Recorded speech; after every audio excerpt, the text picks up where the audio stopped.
Petit tuto pour la pose de vinyle que l'on découpe directement avec la Cricut.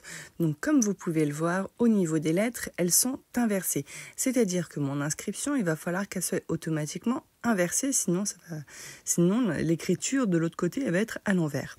Bref, j'ouvre mon application Cricut et ensuite je vais cliquer sur le petit T donc pour écrire le petit texte.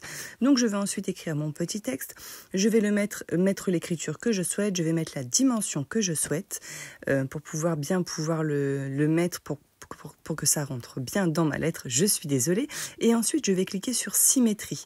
Donc après, vous avez symétrie verticale ou horizontale. Et moi, je prends la symétrie verticale pour qu'en fait, le texte soit inversé. Donc j'espère que vous comprenez ma petite explication. Donc j'ai mis toutes mes écritures et ensuite je vais cliquer sur créer. Donc je clique sur créer et ensuite voilà, ça envoie l'information directement.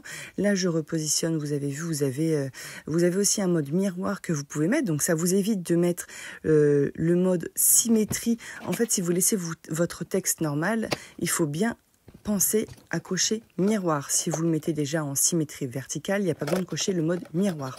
Donc ensuite, on sélectionne le papier qu'on veut directement sur l'application Cricut. Donc comme vous pouvez le voir, au niveau du vinyle, en fait, le doré, par exemple, là, c'est le doré que j'ai, il est vraiment doré des deux côtés.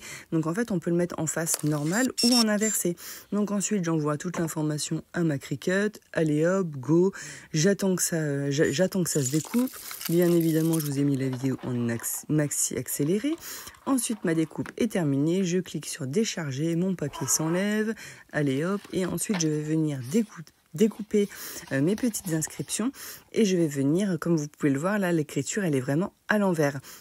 Donc maintenant, je vais venir découper mes petites inscriptions. Je vais utiliser mon petit papier transfert que je réutilise plusieurs fois, bien évidemment, parce qu'au début, j'utilisais un papier transfert pour une petite inscription et après, je le jetais via l'économie. Enfin bref, j'échenille. C'est l'échenillages que ça s'appelle. J'enlève toutes les petites écritures et comme vous pouvez le voir, mon écriture est à l'envers.